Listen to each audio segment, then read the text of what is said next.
Monggo di admit all.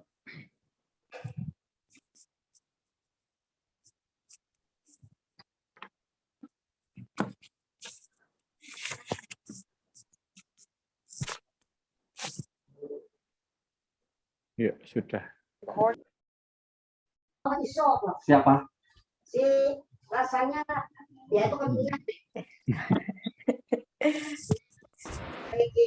lampu. Sudah, saya mulai saja ya Pak ya. Ya. Selamat sore. Assalamualaikum warahmatullahi wabarakatuh. Shalom, Om Swastiastu, Namo Buddhaya, salam kebajikan, Rahayu, Rahayu, Rahayu. Salam budaya, lestari budayaku. Selamat datang para peserta, para hadirin, dan narasumber seminar kreasi dan daya adaptasi COVID.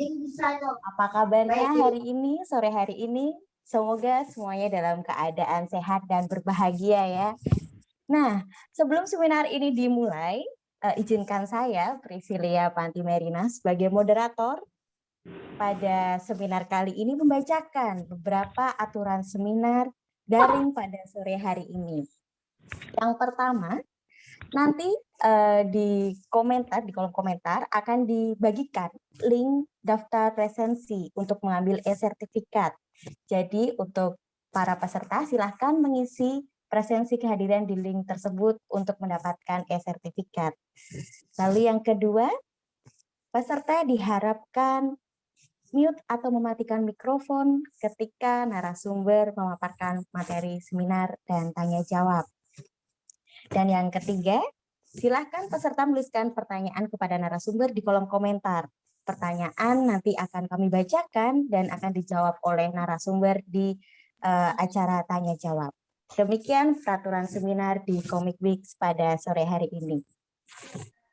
Seminar Yogyakarta Comic Weeks ini merupakan rangkaian acara dari Yogyakarta Comic Weeks yang diselenggarakan oleh Dinas Kebudayaan DIY bersama Mulia Karya Seniman Kolektif dengan didanai oleh dana keistimewaan. Pameran komik ini berlangsung dari tanggal 8 hingga 17 Oktober 2021 di Gedung Pameran Temporer Museum Sonobudoyo Yogyakarta. Nah, sebelum seminar ini dimulai, mari kita simak bersama video highlight Yogyakarta Comic Weeks Kreasi Adaptasi.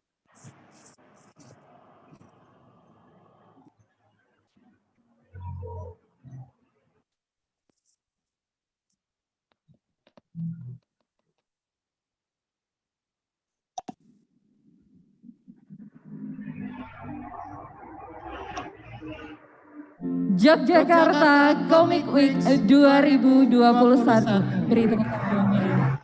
Kreasi adaptasi dan akan diadakan pada tanggal 8 hingga 17 Oktober 2021. Jadi mulai dari bulan Agustus kita sudah memulai dengan komik workshop Kukuruyuk yang ke-7. Yang kita tapping ada drama komikal, lalu ada melodi komik, kemudian ada performance silat komik. Kemudian ini ada acara baru yang kita bikin, yaitu pembacaan komik. Untuk tahun ini kita meneliti komik 2 tahun terakhir ini, selama pandemi melanda negeri ini, komik-komik apa yang dihasilkan. Itu catatan itu nanti ada di lini masa.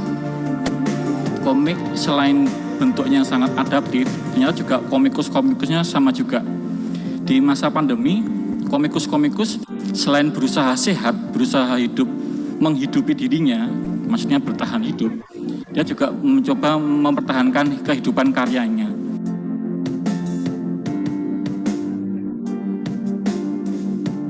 Salam budaya, lestari budayaku. Bisakah 7 objek kebudayaan ini menjadi sumber inspirasi dari para komikus daerah istimewa Yogyakarta khususnya, dan tentunya nanti akan bisa menginspirasi teman-teman komik di seluruh Indonesia.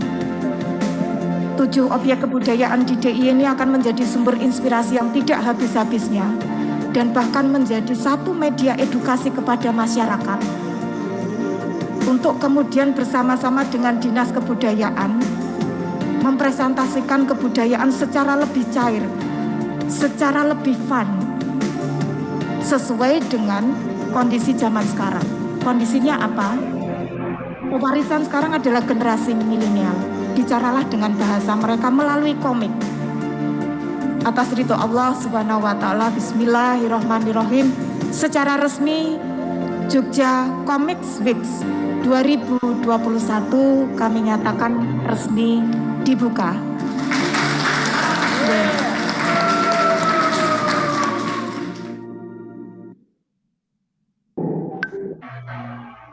Ya, itu dia adalah highlight dari Yogyakarta Comic Weeks, kreasi adaptasi yang bisa dikunjungi secara langsung di Yogyakarta. Nah, tak usah berlama-lama lagi, saya akan membacakan profil ketiga narasumber pada sore hari ini. Yang pertama adalah Pak Tera Bajragosa. Beliau adalah sebagai pengajar di Program Studi Desain Komunikasi Visual Institut Seni Indonesia Yogyakarta sejak tahun 2007. Beliau adalah seniman yang aktif berkreasi seni lintas media, peneliti komik, narasumber di berbagai forum komik, termasuk Ubud Writers and Readers Festival, dan International Comics Conference. Lalu juga beliau aktif di berbagai pameran, dan pameran tunggalnya pernah terselenggara di Cemeti Art House, Sigi Arts pada tahun 2008, Jendela Art Space, dan beliau juga aktif sebagai kurator di berbagai pameran komik, retrospeksi komik indie tahun 2005 hingga 2015, dan buku beliau setelah terbit yaitu adalah Mereka Bunuh Munir pada tahun 2014. Itu adalah narasumber kita yang pertama. Dan narasumber kita yang berikutnya adalah Pak Bambang Tri Rahardian MSN, atau yang memiliki nama pena Beng Rahardian. Beliau adalah Kaprodi Desain Komunikasi Visual di Institut Kesenian Jakarta. Beliau aktif sebagai komikus sejak tahun 90-an dan tahun 2005 membentuk komunitas komik bernama Akademi Samali. Buku yang telah diterbitkan oleh beliau adalah Selamat Pagi Urbas, Lotif, Canda Kopi, Pencari Kopi Aceh, dan Komik Media yang Terus Bergerak. Dan narasumber kita yang ketiga telah hadir di sini, Dr. Seno Gumira Aji Dharma. Kita semua tahu betapa hebatnya Pak Seno ini. Beliau sebagai peneliti, penulis, kritikus film, sastrawan, dan juga masih aktif mengajar di Institut Kesenian Jakarta. Pernah menjabat sebagai rektor di IKJ pada tahun 2016 hingga tahun 2020.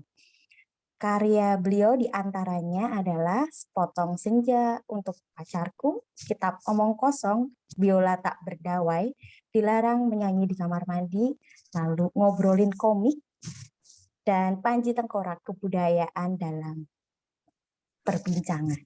Nah, tak usah berlama-lama lagi, mari kita saksikan pemaparan narasumber kita yang pertama, yaitu Pak Tera Bajragosa. Pak Tera, kami persilahkan. Terima kasih. Pertama-tama mewakili teman-teman panitia di Yogyakarta Comic Weeks, kami mengucapkan terima kasih untuk waktunya kepada Pak Seno, Pak Beng, bisa hadir di sore hari ini di ruang virtual ini, karena cukup sibuk Pak Beng dan Pak Seno, tapi kami sangat bangga, bahagia bisa menghadirkan beliau berdua di sini. Sudah lama kami nanti-nantikan bersama supaya bisa hadir di diskusi seminar Comic Weeks ini. Saya menyampaikan sebetulnya lebih seperti pertanggungjawaban ini ya, kuratorial, dan juga menjelaskan tentang kreasi adaptasi ini yang sudah, dan nanti akan disampaikan dengan lebih menarik tentunya dari Pak Beng dan Pak Seno. Ini yang saya punya, beberapa karya yang ada di, jadi seperti saya sampaikan tadi di awal, di video tadi, maksudnya di pembukaan kemarin, bahwa kreasi adaptasi ini awalnya memang sekedar pilihan kata-kata yang cukup menarik dari Mas Yuda Sandi, Ketua Panitia, tapi kemudian kita olah menjadi bahan lomba untuk Kukuruyuk dan kuratorial pameran secara umum. Di sini kita bisa lihat kemudian teman-teman komikus selama 2 tahun terakhir misalnya tetap menghadirkan banyak karya-karya komik. Tidak kami catat semuanya, tentunya waktunya dan data-datanya juga terbatas, tapi kami coba hadirkan beberapa di catatan lini masa yang ada di awal pameran. Bagaimana ternyata sebenarnya tidak terlalu banyak komik-komik yang menghadirkan tema pandemi itu sendiri. Mungkin ingin melupakan, mungkin tidak terlalu tertarik juga untuk membicarakan itu. Ada beberapa misalnya karya Yuda Sandi sendiri di Pendam Pandemi yang tahun lalu menjadi tema Comic Weeks. Lalu juga ada karya Gambar Nana yang di Instagram yang mencoba menghadirkan itu melalui motivasi-motivasi dan juga cara hidup yang sehat dan lain-lain. Dan juga dari komikus-komikus indie yang menerbitkan sendiri komiknya justru banyak menghadirkan karya-karya mereka selama 2 tahun terakhir. Kayak karya Garjon, Tegar dan Ajon itu banyak menghadirkan karya, dan juga yang kami catat banyak karya-karya remaster atau penerbitan ulang dari komik-komik tahun 70-an, tahun 50-an, bahkan karya Indri Sudono juga diterbitkan ulang di 2 tahun terakhir. Catatan lini masa itu yang dapat kami sampaikan. Terus kami juga menghadirkan 2 tokoh komikus pekomik legenda. Jadi ini ciri khasnya Yogyakarta Comic Weeks yang kami hadirkan Ganesh TH dan Teguh Santosa. Dan juga disambung-sambungkan dengan kurasi pameran, karya beliau berdua ini cukup banyak mengadaptasi dan juga kemudian diadaptasi ke dalam film. Kalau Pak Ganesh kita tahu sendiri beberapa film dihasilkan dari karyanya, dari komiknya. Bukan cuma Si Buta, tapi juga ada misalnya kalau nggak salah Krakatau dan Tuan Tanah Kedawung. Dan sekarang juga kembali dihidupkan oleh komikus-komikus muda, karya Si Buta terutama. Sedangkan Pak Teguh sendiri banyak mengadaptasi karya-karya misalnya dari Esa Mintarja, dari Arswendo, Pak Arswendo, waktu itu di Majalah Hai. Jadi kami sambung-sambungkan di situ. Tentunya beliau berdua juga menyesuaikan karya-karya mereka ke dalam media yang ada pada waktu itu. Dari mulai buku komik itu sendiri hingga kemudian masuk ke majalah. Karena kami juga mencatat bahwa media komik itu media yang cukup adaptif gitu ya. Dikasih ruang sedikit bisa hadir, dikasih ruang yang banyak pun bisa hadir. Dari kertas sampai ke sekarang digital.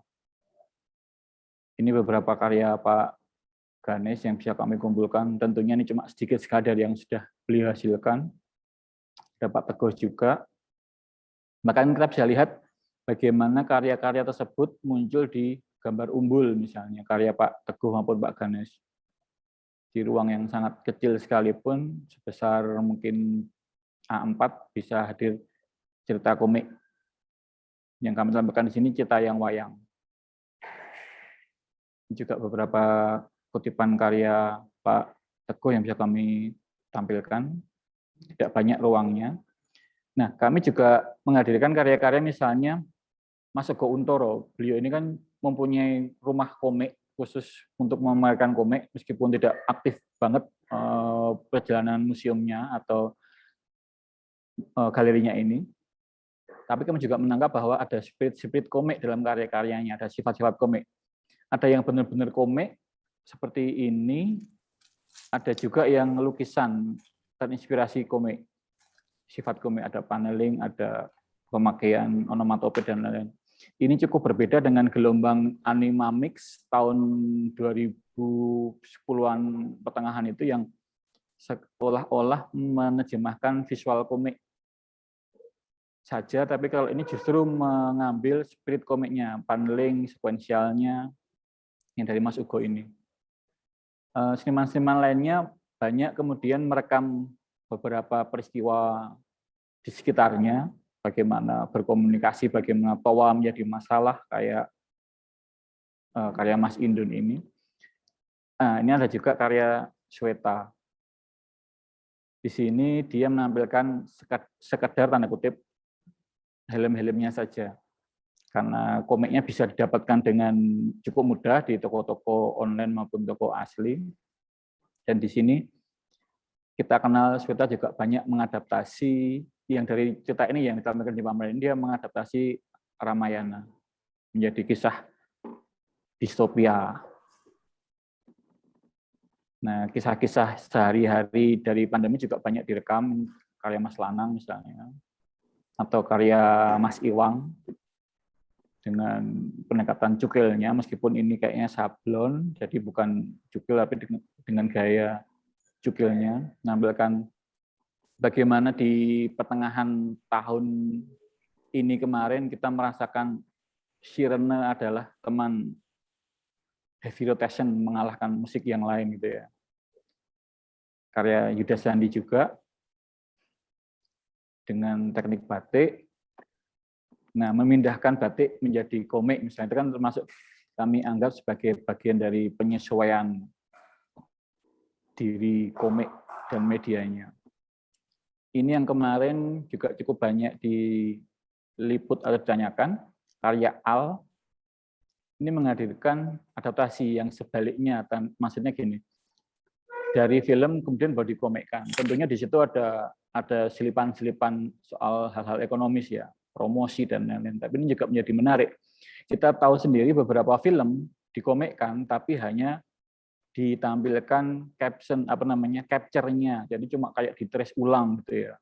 Nggak usah nyebut merek lah, tapi kita teman-teman yang mengamati kan beberapa tahu sendiri ya, beberapa film ada novelnya, ada filmnya, ada komiknya, tapi ternyata setelah lihat komiknya cukup tebal, bonus VCD pula misalnya, tapi ternyata itu hanya caption dari komiknya yang ditulis ulang dengan ya tanpa menghakimi ya, terkesan seperti terlalu kering gitu ya.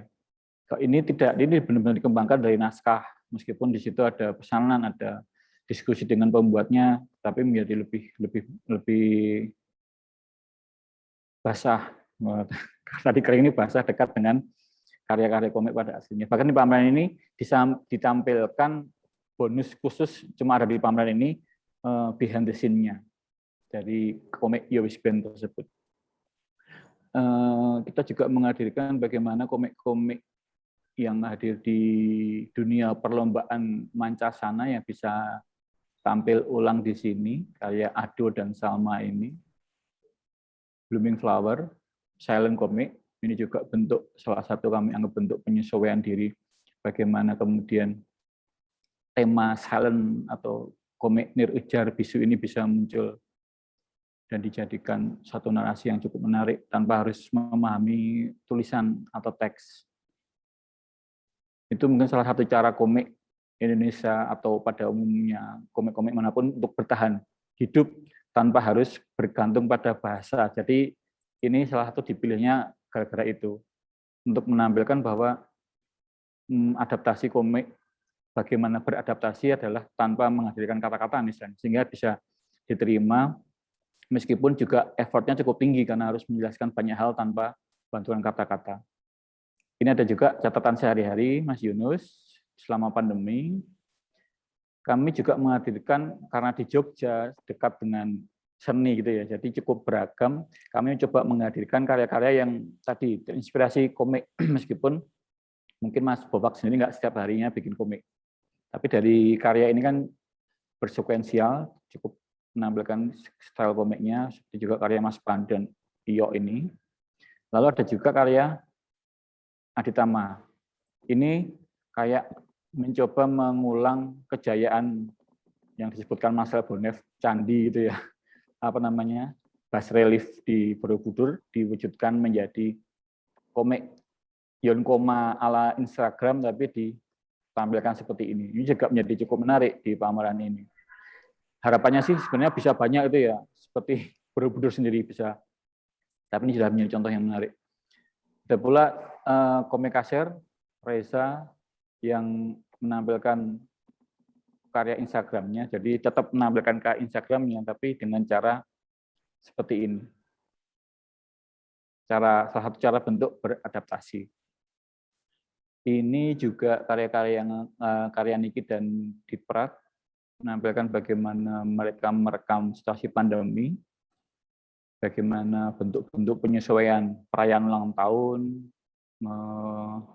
dan juga setelah merenung diri di rumah, misalnya karena nggak boleh pergi-pergi, muncullah refleksi terhadap lingkungan-lingkungan. Ini karya Mas Widi, ini juga akan diadaptasi menjadi film, terinspirasi film, dan kemudian membuat komik, dan kemudian komiknya akan dibuat film. Jadi saling mempengaruhi, saling diadaptasi. Kalau ini benar-benar bagaimana, ini sebenarnya menarik, cuma fotonya tadi kurang lengkap. Mas Mario ini membuat komik di botol kopi gitu. Kalau diminum baru ketahuan ceritanya.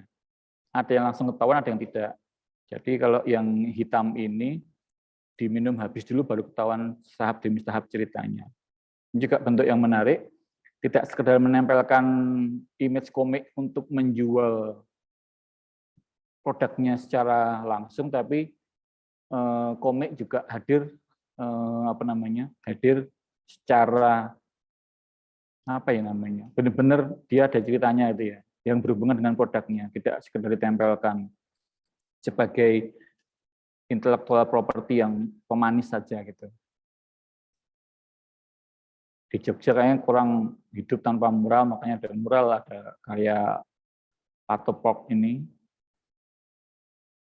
Ini adaptasi dari puisinya Wiji Tukul. Kita bisa lihat bagaimana Jati menghidupkan ekspresi itu melalui karya yang digores langsung diwarnai dengan spidol.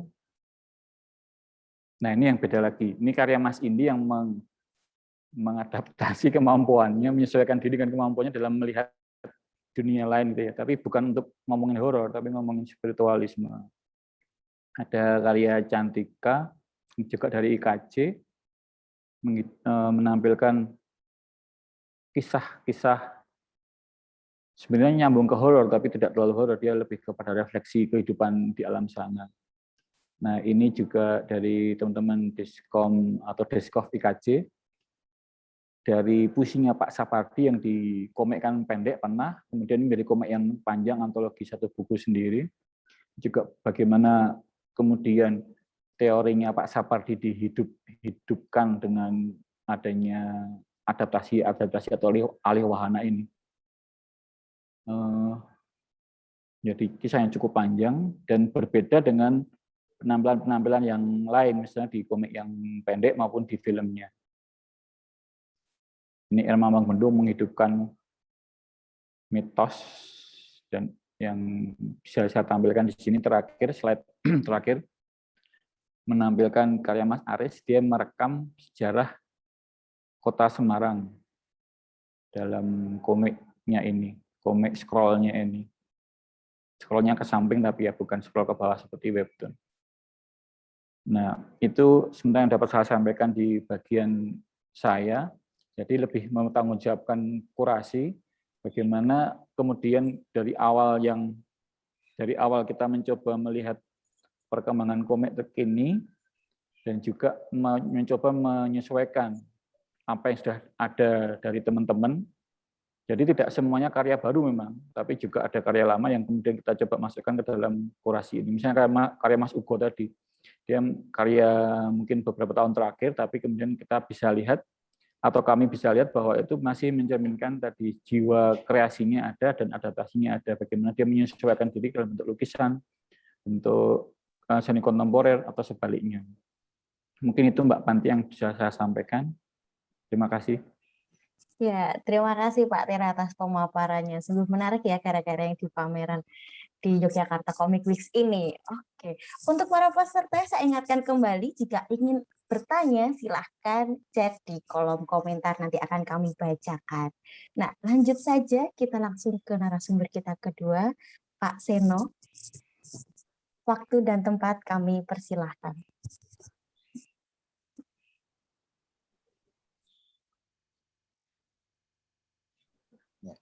Terima kasih.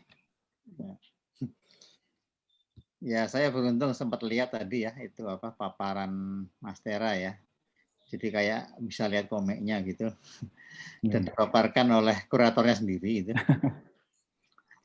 Nah, kesan saya apa namanya ya?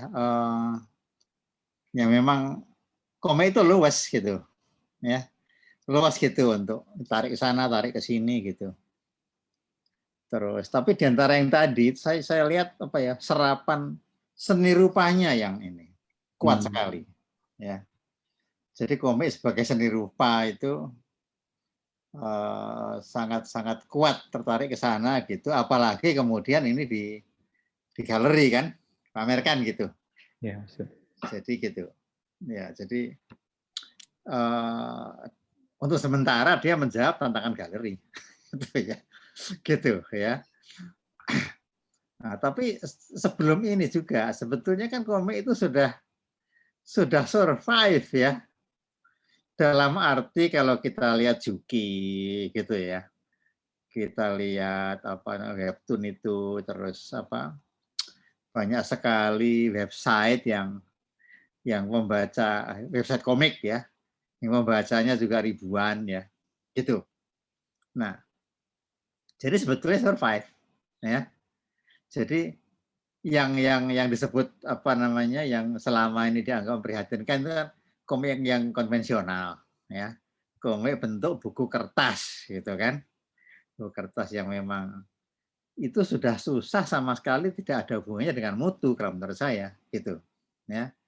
Tapi karena apa kompetisi di bidang hiburan itu yang seabrek-abrek begitu ya. Itu dari Netflix, streaming online semua itu udah apa jangan kok bioskop aja kobol-kobol gitu ya. Gitu, sinema konvensional kobol-kobol habis plus datang pandemi ya kan. Jadi tetapi dari segi apa namanya kreativitas gitu tidak ada yang berkurang ya. Nah, tapi sekarang saya ngomongin tren gitu ya. Tadi ada yang luar biasa ya yang gambar tengkorak tadi itu ya. Teknik tinggi dan orientasinya saya kira tidak komik dalam arti lucu ya, gitu ya. Gitu. Dan saya kira hampir sebagian besar komik itu melucu melulu gitu. Ya. Ya tentu saya nggak anti humor karena saya kan jelek-jelek mendirikan IHI gitu ya. Institut Humor Indonesia gitu kan. Jadi itu pasti saya merasa berkepentingan humor itu ada di mana-mana gitu kan. Supaya bangsa Indonesia itu lebih mudah bahagia gitu loh ya. Menderita melulu gitu. Gitu ya. Tapi komik menurut saya gitu. Justru dia mesti membuktikan dirinya nggak cuma bisa cengengesan. Nah, gitu ya. Gitu ya. Saya kira apa namanya ya. Saya ingin tunjukkan ya. Kita udah tahu Scott McCloud ya, metakomik ya. Tapi sekarang yang saya pernah tunjukin kepada Mas Tera juga unflattening ya. Unflattening. Ya. Saya kira juga sebagian udah tahu, tapi saya mau ingatkan aja gitu. Ya. Bahwa komik itu ya tetap humor itu penting gitu ya. Tapi kalau dia ingin lebih dari komik, ya membuktikan dirinya nggak cuma bisa cengengesan, dia mesti masuk ke masalah-masalah yang sangat serius. Gitu. Ya, membuktikan dirinya itu apa namanya ya. Jadi jika Scott McCloud ya, itu sudah membuktikan bahwa komik itu bisa hadir sebagai bahasa dengan cara dia menuliskan 3 buku itu gitu kan tentang komik dalam bentuk komik gitu ya. Dan itu begitu lama ya karena menunggu 100 tahun ya gitu ya untuk sampai ke buku itu gitu. Nah, ini ya unflattening ini adalah satu disertasi ya, tesis filsafat gitu ya. Ya tentang semesta, tentang dunia gitu, luar dalam lah gitu. Ya. Yang apa namanya ya, bukan hanya merupakan satu pergulatan wacana dalam teksnya tapi juga pada gambarnya, ya, pada gambarnya gitu. Ya. Jadi keterampilan teknis itu tidak sekedar dibuktikan dari realismenya, tapi juga abstraksinya gitu, ya, abstraksinya. Lihatkan misalnya, ya ini masih biasa kayak diagram ya, tapi kemudian bisa muncul apa imajinasi yang menurut saya tetap menghibur tanpa kehilangan bobot seriusnya, diagram gitu ya. Kemudian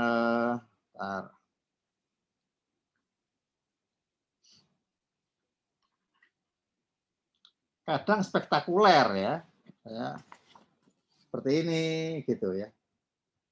Jadi menurut saya gini, kita tuh mesti meloncat, komik itu mesti bisa meloncat, gitu ya, membuat satu lompatan, gitu ya. Setelah membuktikan dirinya itu piawai gitu untuk berseni-seni dalam cara apapun ya, gitu. Tapi saya kira mesti apa ya, menantang dirinya sendiri lebih berat gitu ya, gitu, maksudnya lebih berat ya, karena membuktikan ilustrasi itu bisa mengilustrasikan apa saja, bukan hanya benda sebagai benda ya, tapi benda sebagai satu apa ya, ungkapan dari pemikiran.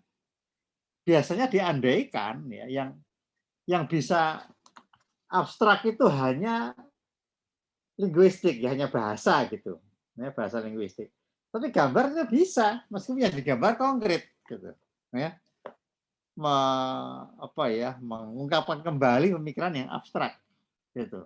Nah, ini teksnya berat-berat semua, ya, berat semua gitu. Tapi gambarnya bisa ditatap, gitu ya, konkret, gitu. Meskipun tetap dia tidak menggambarkan benda ansih, semua merupakan representasi dari pemikiran yang sangat abstrak. Nah, pemikiran abstrak, gambarnya itu nggak perlu abstrak, karena abstraknya itu kan argumentatif, gitu ya. Sorry, logis dan seterusnya, gitu. Nah, gitu ya. Jadi komik itu sudah sampai pada tahap yang ultimate ya. Yang abstrak pun bisa, gitu. Ya. Jadi saya pikir tadinya si Scott McCloud udah segalanya, gitu kan. Enggak, ternyata gitu ya, sudah masih bisa loncat lagi gitu. Nah, saya kira kita itu masih dalam taraf ya, membuktikan diri bisa lucu, bisa mengejutkan, bisa menarik gitu kan, ya. Dan sudah terbukti gitu loh, ya. Sudah terbukti. Tapi kita perlu perlu masuk ke dunia yang serius justru. Gitu, ya. Yang serius. Bisa enggak kita misalnya 4 seri Bumi Manusia itu bisa nggak komik 100 jilid gitu ya. Jadi seperti sastra ya, yang sudah memasuki periode buku tebal gitu kan. Nah, komik juga perlu nih ya, memasuki periode tebalnya itu panjang 500 halaman gitu ya, gitu. Yang mulai melangkah ya, dengan langkah-langkah yang langkah raksasa gitulah ya, giant step gitu. Nah, jadi sudah tidak pernik-pernik lagi urusannya gitu. Sudah tidak tanda kutip nih, kebanggaan pinggiran lagi urusannya gitu ya. Tapi sudah waktunya mengambil alih gitu ya. Ya, membuat komik itu menjadi pusat kebudayaan. Ya. Semua ada di komik gitu. Oke. Sementara itu nanti kita terusin waktu tanya jawab. Terima kasih. Wah, terima kasih Pak Sin atas pemaparannya dan mengingatkan kami semua untuk harus bisa melompat dalam berkarya ya Pak ya. Untuk para peserta, jangan lupa untuk menuliskan pertanyaan di kolom komentar karena nanti 3 penanya terbaik akan mendapatkan door prize dari Panitia Yogyakarta Comic Weeks. Nah, langsung saja kita langsung ke narasumber ketiga, Pak Beng Rahardian. Waktu dan tempat kami persilahkan, Pak. Terima kasih Mbak Panji. Selamat sore Mas Seno, Mas Tera. Saya senang sekali sebetulnya bisa melihat yang diperlihatkan Mas Tera tadi, tapi sekali lagi menyesal tidak bisa melihat langsung ya, karena ada hal yang berbeda gitu. Saya lihat yang mengikuti bas relief itu juga pengen lihat teksturnya kayak apa gitu, itu kan juga hal yang menarik di samping persoalan dari sekuensialnya itu sendiri. Oke, saya akan menyampaikan sebetulnya ini semua sudah tahu persoalan ini, jadi ini hanya sepintas saja, barangkali menelusuri jejak kembali gitu ya, sesuai dengan topiknya yang diajukan tentang adaptasi dan bagaimana kita berdaya gitu. Saya hanya akan memberikan satu gambaran saja tentang adaptasi komikus dari karya-karya yang analog, katakan, menuju karya digital. Jadi ini transmedianya gitu yang saya sampaikan. Baik, saya akan mulai. Sudah terlihat ya ini, Mbak Panji? Sudah. Ya, sepintas komik Indonesia dalam perkembangan media. Memang betul-betul hanya sepintas. Nah, saya kalau melihat ini sebetulnya yang saya telusuri itu dari komik strip, karena itu yang paling mudah dilihat gitu ya, pencatatan sejarahnya. Jadi kalau dihitung-hitung kita tuh sudah 90 tahun penerbitan komik di media gitu, dengan catatan dari karyanya Fowanggi. Nah, dilihat 90 tahun sekarang ketika media sudah berubah gitu ya, cara orang bikin komik, cara mendistribusikannya, cara mengapresiasinya itu sudah berbeda juga. Toh komik itu masih tetap ada, dia itu nggak mati, dia nggak hilang. Ya sama juga dengan seni-seni populer lain. Jadi dia ikut, dia sudah terbukti tahan gitu dalam perubahan media ini. Nah, ini menjadi penting karena ini modalitas kita. Kalau kita sudah menemukan apa itu inti dari komik, maka media seperti apapun komik tetaplah bisa tetap eksis.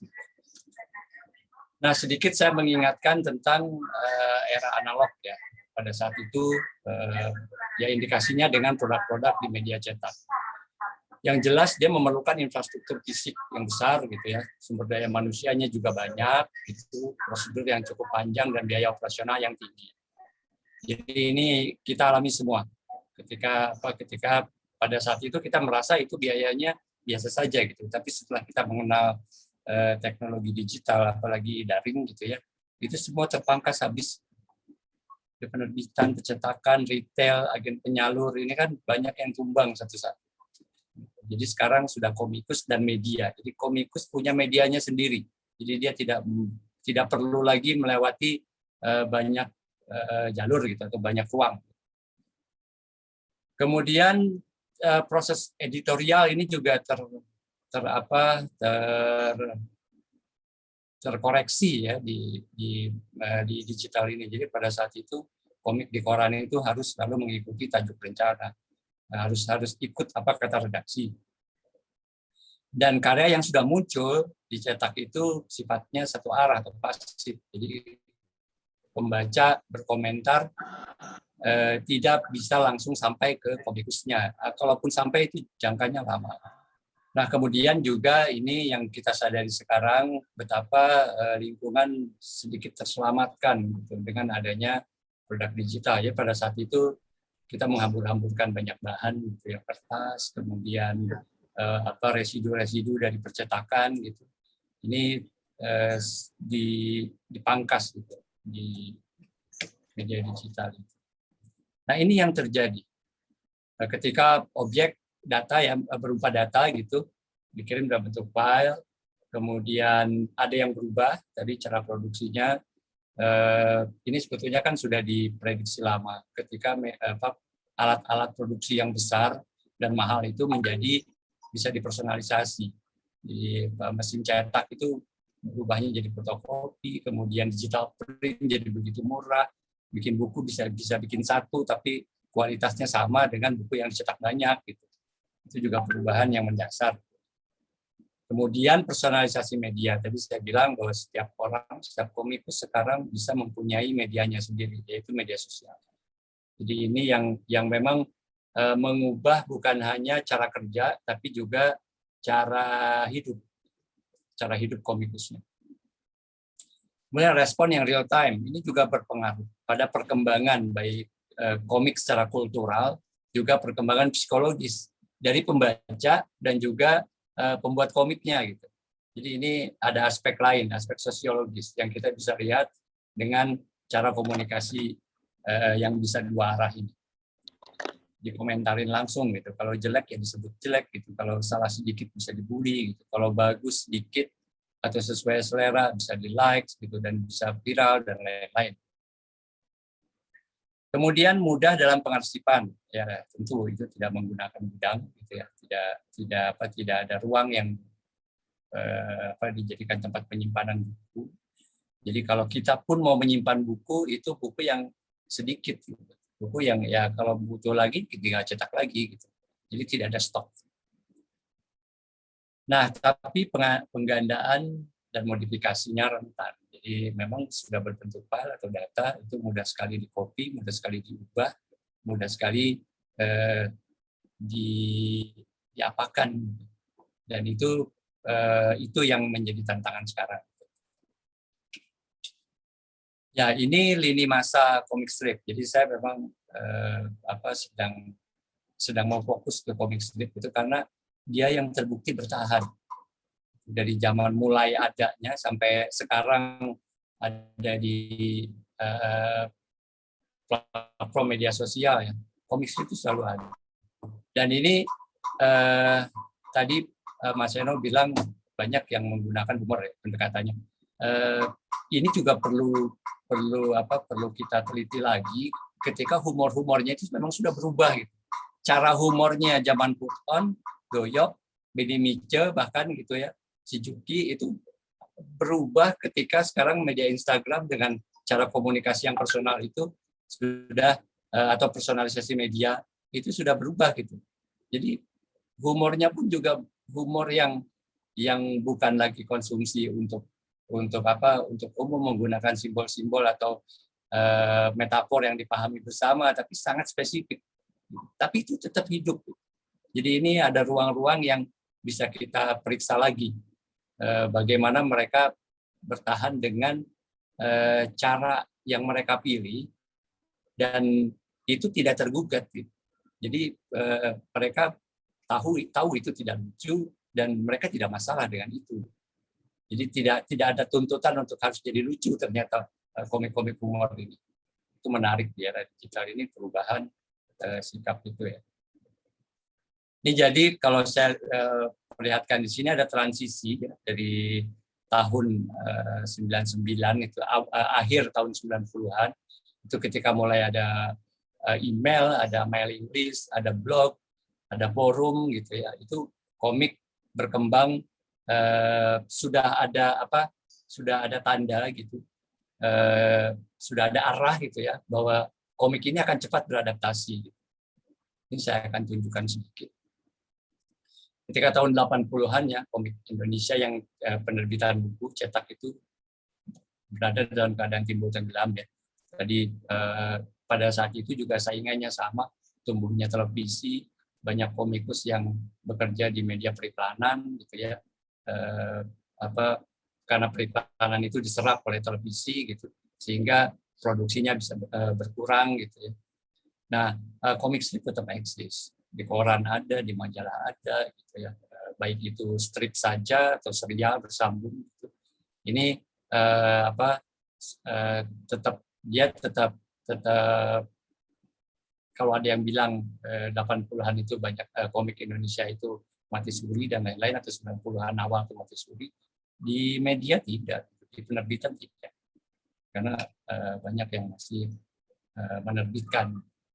Kemudian awal tahun 90-an, pertengahan gitu ya sebetulnya, Ini mulai munculnya gerakan baru.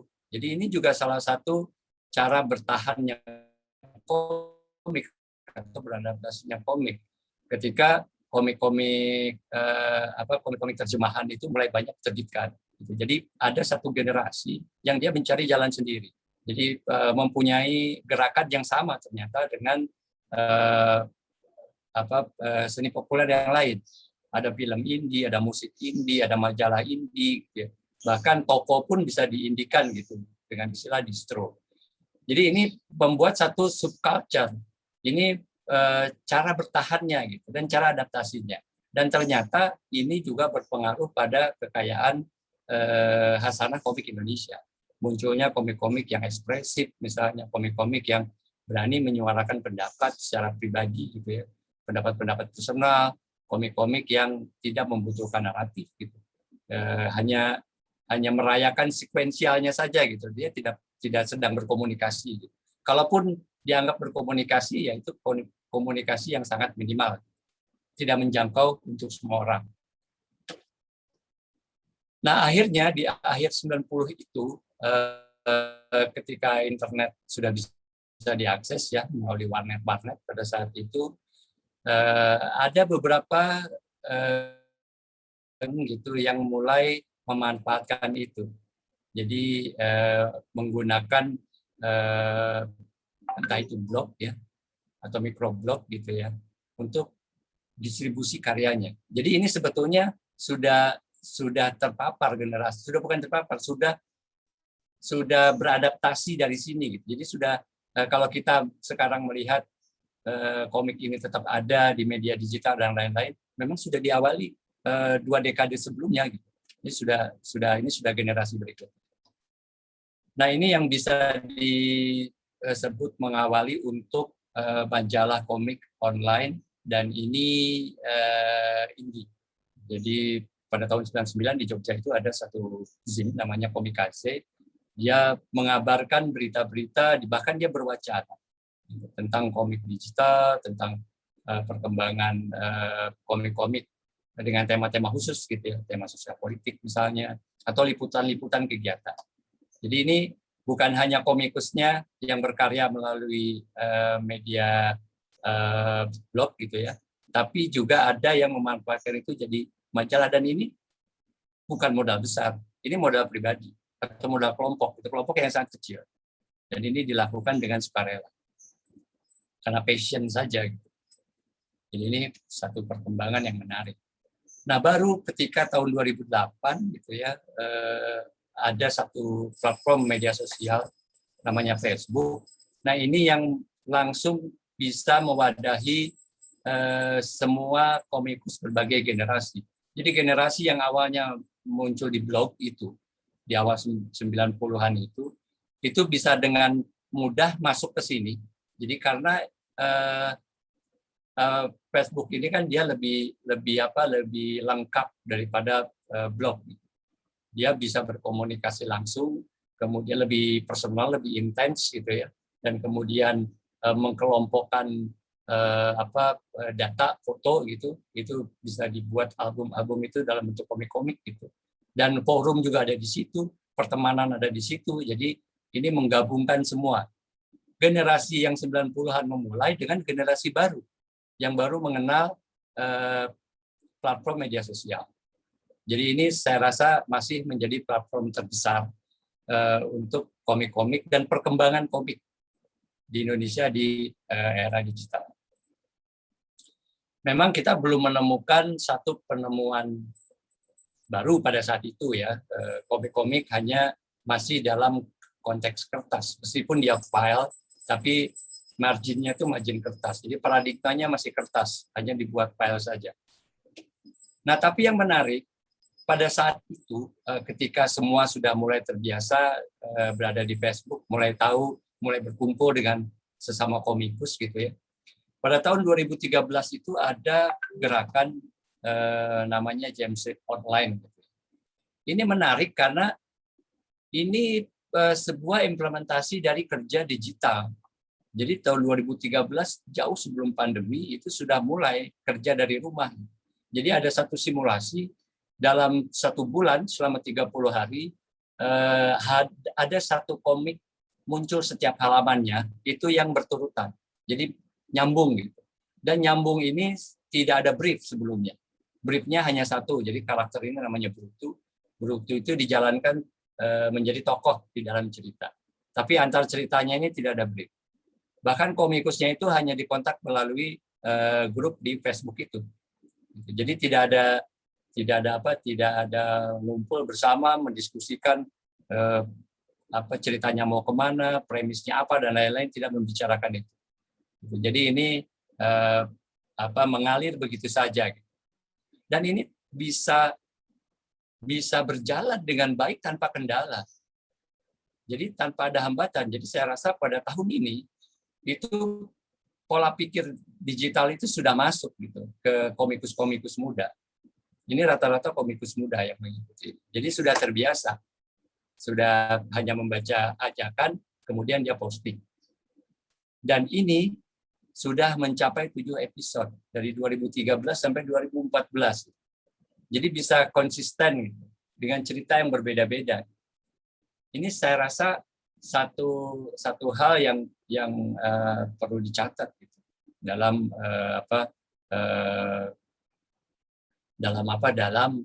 peralihan dari komik analog ke komik digital. Jadi sikapnya itu sudah ada di sini. Ini masih ada ya di Facebook, fanpage-nya namanya begitu. Jadi bisa dilihat di sana ada 7 episode, ceritanya berbeda-beda, komikusnya juga berbeda-beda. Bahkan dari 30 itu juga ada yang membuat sempalan cerita. Jadi halaman sekian berlanjut ke halaman sekian itu dia bikin cerita tambahan. Jadi ini sebetulnya konsep yang menarik dan hanya bisa dilakukan di era digital. Nah ini itu ternyata bisa dilakukan juga di Instagram. Jadi saya rasa sama ya, sebetulnya sama, cuma beda ukuran saja. Dan kenapa Instagram ini muncul? Karena banyak komikus-komikus yang mulai jengah di Facebook ketika Facebook dijadikan kampanye personal pada saat Pilpres 2014. Jadi sudah banyak orang-orang yang menggunakan itu, sehingga banyak yang tidak nyaman. Akhirnya komikus di generasi berikutnya gitu ya, itu yang remaja-remaja, yang muda-muda gitu, menggunakan Instagram karena platform Instagram itu memang untuk gambar pada saat itu. Jadi mereka lebih nyaman berkumpul, dan ada satu kelompok namanya Komikin Aja, itu memfasilitasi pergerakan itu. Dan ini kita lihat terupdate ya sebetulnya. Mungkin nambah, tapi juga mungkin bisa kurang. Tapi setidaknya ini setelah dicek masih ada. Itu tumbuhnya komik-komik di daerah-daerah itu akhirnya balik seperti zaman 90-an di Indie. Mereka bebas karena tidak ada editorial, kemudian media platformnya punya sendiri gitu ya. Sehingga mereka mengatur postingannya sendiri. Jadi ini banyak dari yang saya tampilkan di sini itu komik-komiknya menggunakan bahasa daerah masing-masing. Jadi komik di Bali ada yang menggunakan bahasa Bali, yang di Bandung bahasa Sunda, di Padang juga bahasa Minang. Ini memperlihatkan satu keragaman, bukan hanya segi konten, tapi sebaran dari produksi. Yang dulunya difotokopi, disebarkan terbatas gitu ya. Sekarang tidak perlu fotokopi, orang hanya akses ke internet, membuka platform itu sudah bisa melihat. Dan ini jadi hal yang menarik sih, daya kreasi itu, adaptasi dan daya kreasi. Akhirnya ini jadi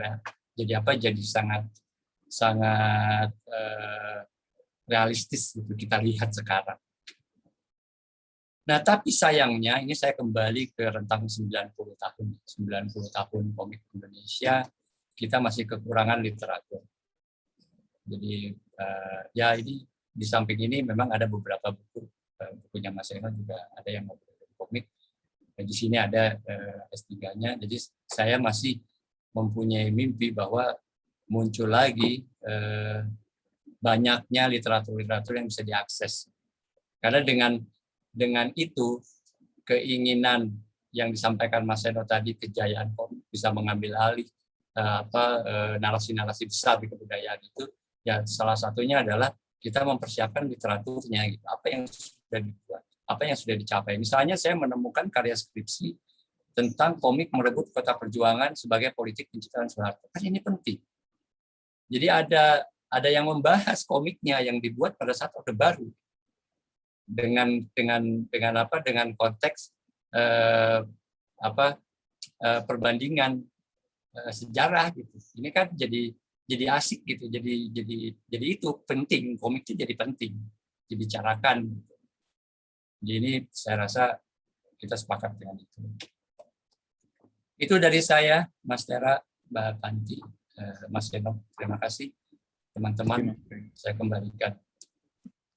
Iya, terima kasih Pak Beng atas pemaparannya, sungguh luar biasa sekali. Bagaimana kita tahu ya dari perkembangan dari komik analog hingga komik digital dan isu-isunya bagaimana komik itu sangat adaptif seperti itu. Nah, ternyata banyak sekali yang sudah bertanya. Mari kita jawab satu persatu. Oke. Ya, dari Fernanda. Izin untuk bertanya, untuk motion comic apakah ini diklasifikasikan sebagai komik digital yang sudah beradaptasi atau alih wahana? Karena ada beberapa elemen komik yang hilang, walaupun masih mempertahankan seperti balon kata, dialog panel, dan lain-lain. Apakah kita bisa menyebut ini bagian dari komik atau lebih ke animasi? Terima kasih. Mungkin silahkan dari Pak Beng, Pak Seno, dan Pak Tera menjawab pertanyaan. Mungkin saya dulu ya. Sedikit saja sih. Kalau dari kami, saya dengan Pak Jeki di kampus ISI sendiri, yang disebut motion comic itu memang masih yang mempertahankan sekuensial dan urutannya. Seperti menonton komik, membaca komik, tapi tidak usah membuka halaman. Itu yang kemudian menjadi patokan yang dipertahankan. Tapi kalau sudah sampai beberapa hal tersebut dihilangkan sama sekali, ya lebih ke animasi sih memang. Jadi kalau motion comic memang masih ada paneling, masih ada dialog, dan yang lebih penting panelingnya itu. Kalau dialog kan bisa digantikan dengan sound gitu ya, dengan suara. Sementara itu sih, jadi memang masih di ambang batas antara animasi tipis sekali memang. Itu yang disampaikan di kampus. Oke, terima kasih Pak Tera. Pak Beng, apakah mau menambahkan? Ya, baik. Ya, memang komik itu kan sequential art. Dan dia juxtapose, dia harus berdampingan. Kalau motion itu kan sebetulnya sama saja dengan mata kita melihat, kemudian kita menggeser pandangan. Gitu. Jadi selama itu dibuatnya berdampingan, dan kemudian kameranya yang bergerak mengikuti itu, saya kira itu tetap komik. Berbeda dengan animasi itu kan animasi di tempat yang sama, gambarnya bergerak, tapi dia spot di tempat yang sama terus. Nah, kalau komik kan dijajarkan ke samping atau ke bawah gitu ya, atau kemanapun bisa. Sekarang dengan adanya konsep metakomik itu kan sebetulnya dia bisa kemana-mana gitu. Jadi selama dia ada jajarannya di sampingnya berturutan dan dijajarkan gitu ya adegannya itu masih dalam konteks komik. Jadi itu kalau motion saya kira hanya bagaimana si mata kita diarahkan oleh layar itu untuk melihat mana duluan adegan yang mau dilihat, masih sebatas itu. Jadi dia tidak gerak di tempat. Jadi sebetulnya komik itu animasi yang sangat lambat, cuman kan dijejerkan aja ke samping gitu gerakannya, tidak di tempat. Animasi kan di tempat berubah-ubahnya dengan menggunakan cahaya. Mungkin itu kalau dari saya, Mbak Panti. Iya, terima kasih Pak Bengkel. Dari Pak Seno, apakah ingin menambahkan? Mohon maaf Pak, masih di mute mic-nya. Saya kira masalahnya bukan pada namanya ya. Itu pertanyaannya kan pada namanya. Masih komik atau animasi. Itu nggak penting menurut saya. Ya kan? Namanya Paimo juga boleh gitu loh. Ya. Tapi bagaimana motion comic itu sudah digarap? Gitu. Ya. Nah, menurut saya seniman-seniman motion comic ini belum manfaatkannya secara maksimal, ya. Kenapa? Karena dia harus beda dengan komik yang tidak bergerak dan harus beda dengan animasi. Gitu, ya. Itu sama seperti apa ya? Misalnya cerpen, tidak sepanjang novel, gitu kan? Tapi lipannya dari puisi gitu. Itu nggak berarti dia harus ada di antara keduanya, ya kan? Ya dia harus jadi dirinya sendiri begitu. Nah, seperti itulah. Nah, ini belum terjadi dengan motion comic ya. Saya beberapa kali nguji nih orang yang bikin ini gitu ya, S2 karyanya kayak gitu. Ya, itu malah antara komik yang jelek itu dan animasi yang primitif.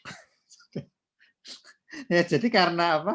Ya masih bener ini motion comic, tapi ya ngapain ada motion comic kalau cuma kayak gitu kan gitu. Ya. Gitu. Nah, saya kira kebergerakannya tapi juga tetap sekuensial itu ya. Itu belum belum dieksplorasi secara kreatif ya. Yang lain-lain sudah padahal tuh scroll atas bawah sudah gitu kan. Terus tadi sebut bank tadi bentuk-bentuk yang hanya bisa ada dalam dunia digital gitu. Nah, ini belum ada bentuk-bentuk yang hanya ada di motion comic. Gitu ya. Ya, itu kayak puisi gitu. Itu kan ya sangat pendek, kadang-kadang begitu kan. Tapi nyatanya dia kan tidak inferior. Ya. Terhadap sabrek novel itu kan. Penyair-penyair itu lebih terkenal ketimbang novelis banyak sekali gitu, ya. Lebih diakui sebagai sebagai penulis gitu. Nah, saya kira ini yang belum dapat nih para seniman motion comic ini. Masih. Ya, terima kasih Pak Seno atas jawabannya. Semoga menjawab ya dari Kak Fernanda tadi. Nah, kita lanjut ke pertanyaan berikutnya dari Kak Sayed Mataram. Bagaimana peran komunitas komik dalam perkembangan komik di Indonesia, serta bagaimana perkembangan atau adaptasi dari komunitas komik itu sendiri? Terima kasih. Mungkin Pak Ben bisa membantu menjawab. Ya, komunitas saya rasa termasuk yang cukup utama ya dalam menggerakkan komik, karena dia elemen penting. Dia bisa melakukan banyak hal. Dia bisa menjadi pembuat, bisa menjadi pedagang sekaligus, gitu, dan bisa menjadi sekolah. Jadi orang berkelompok gitu ya, kemudian punya minat yang sama dan saling berbagi gitu, akhirnya menjadi satu gerakan. Itu saya rasa di manapun bisa begitu. Jadi komunitas ini punya peran yang penting. Nah, sekarang memang berubahnya hanya pada cara berkomunikasi saja. Jadi berkumpul di forum-forum online gitu ya. Yang memang yang ada berubah adalah jika dulu komunitas itu karena barangkali masih kecil gitu ya. Jadi kita sering mengenal gitu. Kalau sekarang itu sudah rasanya komunitas itu sudah semakin kecil fungsinya gitu. Jadi karena siapapun bisa dengan mudah berkarya menggunakan platform yang tersedia di handphonenya sendiri, itu sudah bisa berteman dengan orang lain. Kalau dulu sepertinya harus dulu bertemu atau berkenalan dulu dengan teman-teman di kotanya, ada acara dan lain-lain, kemudian melakukan sesuatu. Kalau sekarang sudah tidak. Jadi penting fungsinya, tapi sekarang barangkali sudah berubah modusnya komunitas. Itu dari saya. Terima kasih Pak Beng. Pak Tera ingin menambahkan bagaimana sharing dengan komunitasnya? Kurang lebih sama sih Mbak Panti. Misalnya ya contohnya yang tadi disampaikan Mas Beng, mungkin ya kayak acara ini sendiri ya, bukannya promosi, tapi kemudian acara ini juga muncul dari komunitas Mulia Karya gitu kan. Yang dari awal memang idenya tidak cuma bikin komik, tapi mengkatalogkan komik teman-temannya gitu ya. Jadi dari awal sudah punya ide untuk membuat katalog-katalog untuk untuk menghadirkan karya teman yang lain. Jadi pada perkembangannya kemudian menjadi pameran ini gitu kan. Dari gerakan-gerakan yang disampaikan oleh Mulia Karya itu sendiri. Ada waktu itu Mas Andi sama Mas Danang yang memulainya gitu. Oke, Terima kasih Pak Tera. Lalu bagaimana dengan Pak Seno? Mungkin mengamati juga kok perkembangan Ya, komunitas-komunitas komik di ini Indonesia, saya Pak. bagi dua ya, antara komunitas dalam pengertian sempit gitu ya, ya artinya orangnya itu kan gitu, ya, sama komunitas dalam arti ada satu kelompok sosial yang melahirkan komunitas itu, gitu, ya. Nah, saya ingin bicara yang ini, gitu, ya. Jadi bukan komunitas yang ada anggotanya gitu ya, tapi komunitas yang merupakan konstruksi sosial dari pertumbuhan sosial itu sendiri. Nah, memang ya seniman itu dilahirkan oleh komunitasnya, gitu, ya. Tidak bisa tidak, setiap komunitas itu membutuhkan jenis senimannya sendiri, gitu loh, ya. Kita lihat sekarang misalnya pernah ada fenomen komik Islami, gitu kan? Komik Islami gitu. Ya karena yang menggambar juga dari wilayah itu, bukan terus dia pesan ke daging tumbuh gitu kan? Gitu. Ya, jadi seperti itu ya. Terus yang masih dulu itu tumbuh ada 2 komik kan, komik tentang Amin Rais dan komik tentang Mega gitu. Ya itu tumbuh dari komunitas ya, generasi reformasi gitu ya. Nah, saya kira pengertian ini yang lebih perlu diperhatikan gitu ya. Sehingga dan komik itu kenapa diterima ya karena dia merupakan konsekuensi yang real dari keberadaan komunitas itu, gitu kan? Bandingkan juga dengan misalnya horor-horor urban ya, horor legenda urban legend gitu. Ya, itu kan bukan horornya Susana ya gitu loh ya. Karena horor Susana itu kan hantunya ada beneran gitu kan di bawah pohon gitu, ya kan? Nah, kalau ini enggak main-main aja, enggak serius gitu loh. Mau ada boleh, nggak ada juga nggak masalah. Yang penting main-main dengan hantu gitu loh, dengan media film. Kenapa ya komunitas masyarakat Jakarta itu yang mungkin dia naik gunung, itu selalu bergosip tentang hantu kan? Hantu sebagai gosip saja. Makanya hantunya banyak yang lucu gitu kan? Kadang diketawain malahan gitu. Nah, sama dengan komik, ya. Jadi dia merupakan konsekuensi logis gitu ya dari keberadaan sebuah komunitas. Komunitas itu harus ada senimannya, seniman komiknya, nanti juga ada ustadznya gitu. Ada komik-komik yang berustadz ria kan, gitu loh. Isinya itu yang yang petitah-petiti sufi apa, ya itu dari golongan itu, ya kan para alimus itu kan. Nah, itu siapa yang bisa gambar, saya bisa nyanyi, saya bisa bikin film kan gitu. Ya bentuknya seperti itu jadinya, gitu loh, ya.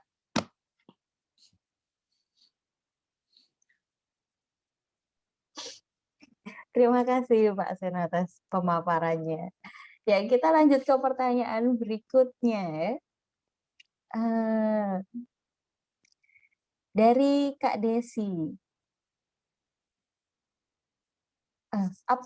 Apakah ada atau nantinya akan ada aturan dalam mengkomikkan karya sastra? Bagaimana tanggapan dari Pak Seno sendiri nih? Mengkomikkan karya sastra. Aturan akan ada ya. Akan ada dari pihak-pihak pemilik kekuasaan yang gelisah. Nah, gitu loh ya. Jadi misalnya dia akan bilang sastra harus dijaga keluhurannya gitu kan.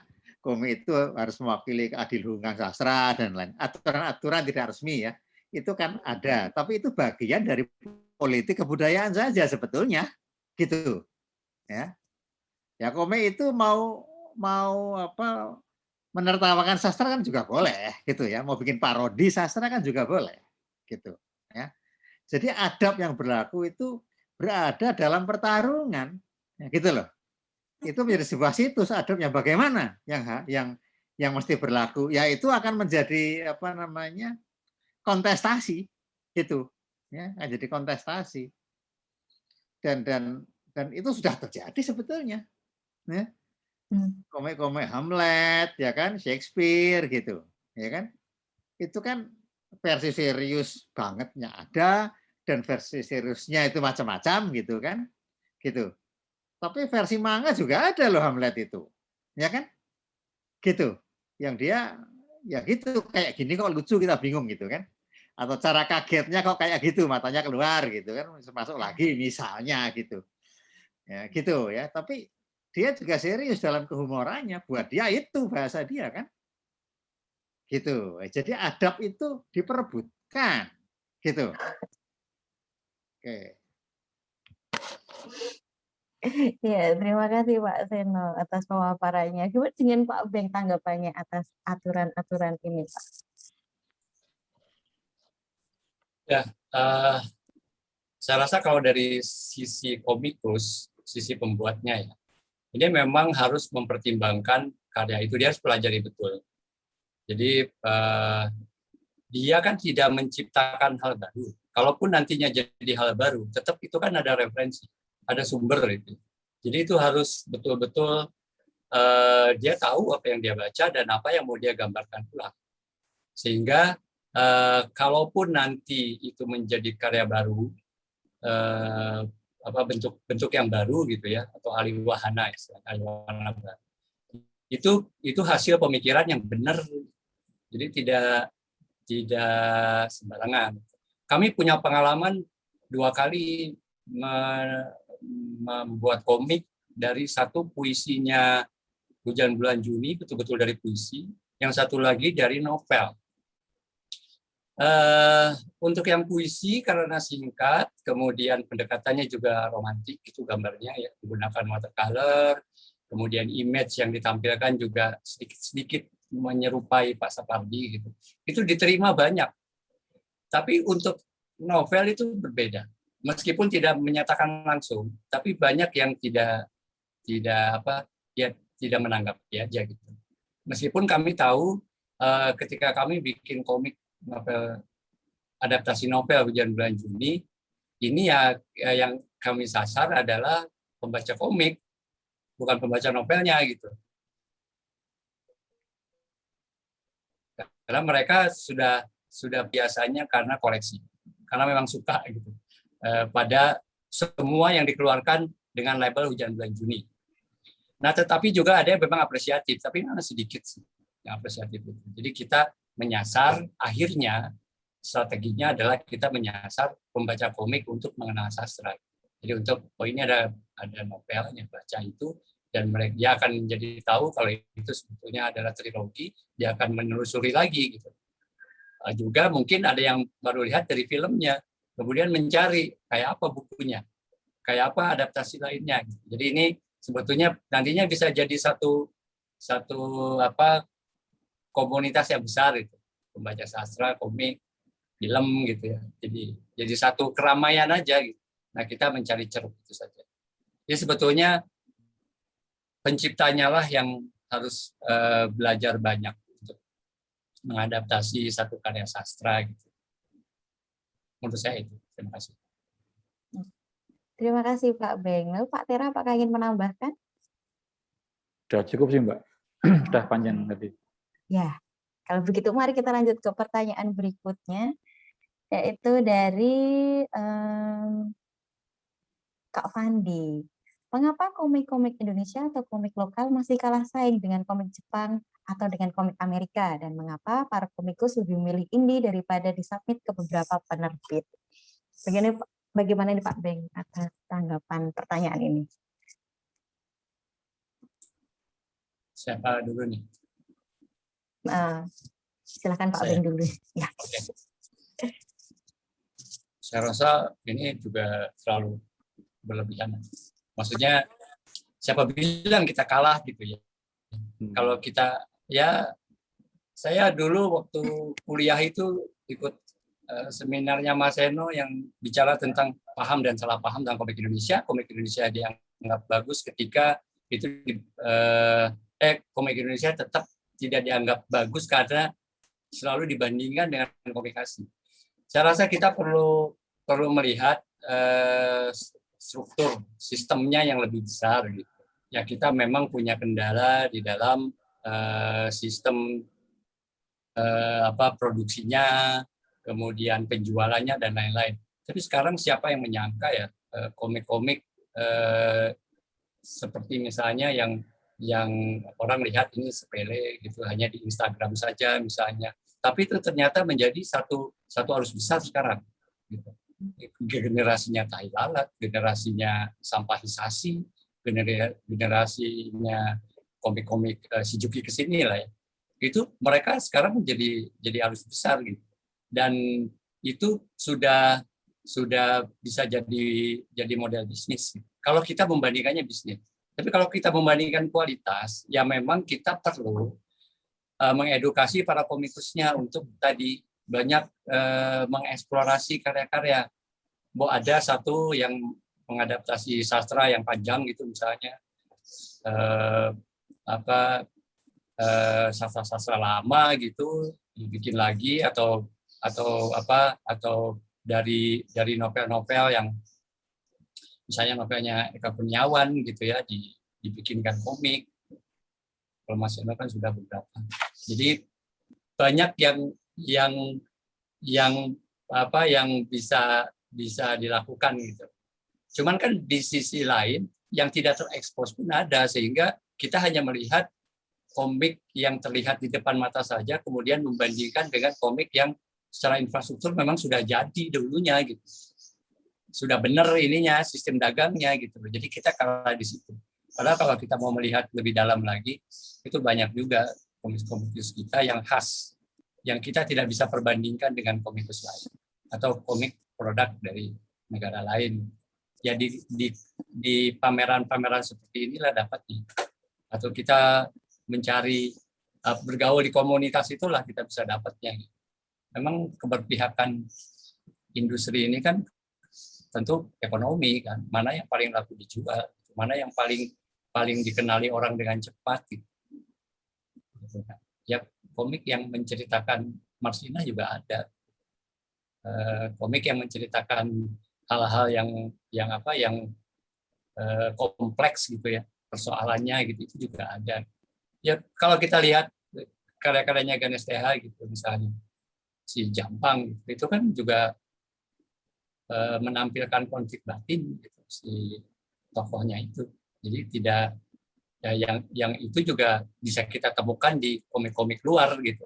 Kita punya caranya sendiri. Jadi mungkin kita perlu banyak mengakses literatur komik-komik yang sudah beredar di Indonesia, baru setelah itu mari kita bandingkan. Mungkin itu dari saya. Terima kasih. Ya, terima kasih Pak Beng atas tanggapannya. Bagaimana dengan Pak Tera menanggapi hal ini, Pak? Saya mungkin lebih yang ngomongin komik indie itu ya, kenapa lebih memilih indie gitu ya.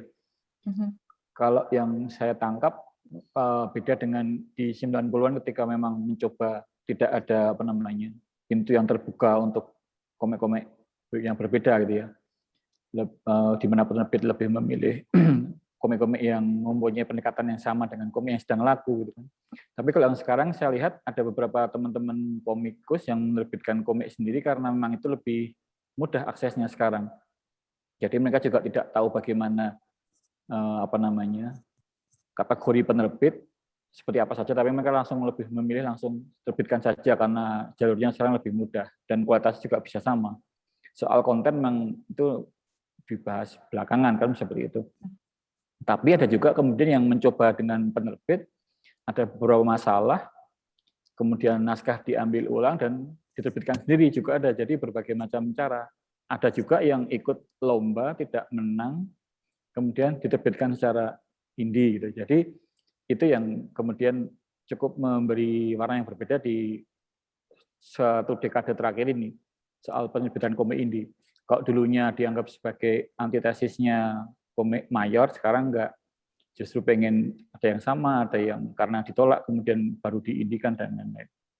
Itu yang saya bisa sampaikan Mbak Pandu. Ya, terima kasih Pak Tera. Bagaimana dengan Pak Seno? Apakah ingin menanggapi dari pertanyaan ini, Pak?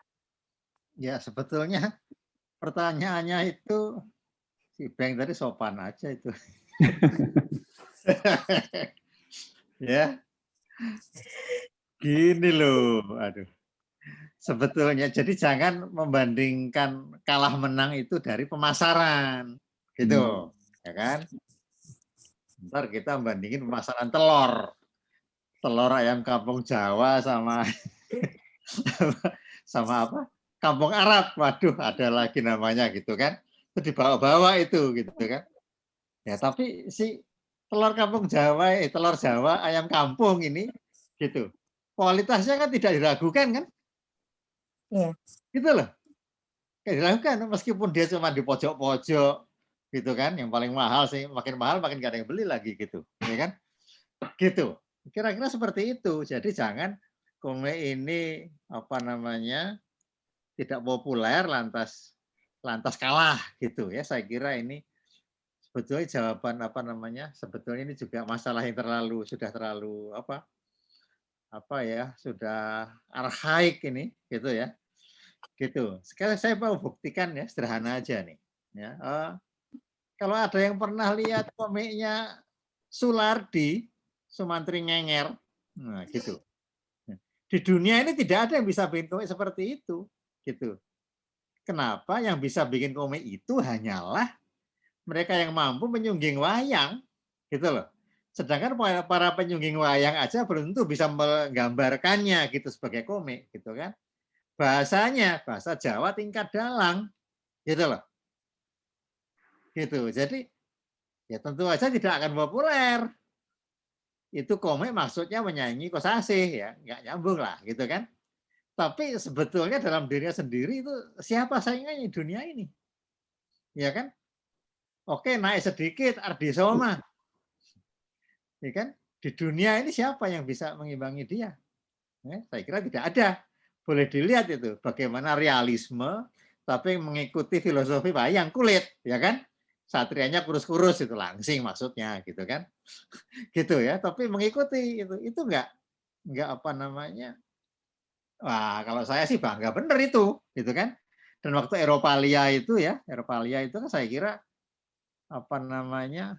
Hanya ada bagus saja itu komik Indonesia itu enggak ada yang jelek. Itu semuanya, bukan hanya Ardi Soma Kosasih. Sampai apa namanya itu si old school gitu kan. Terus si babi netral apa? Babi yang sudah dimurnikan itu Bambang Toko gitu kan. Ya. Babi steril. Nah, Abdul Thoib babi steril apa? Babi muslim itu Mas. Siapa yang bisa ngalahin itu? Apa si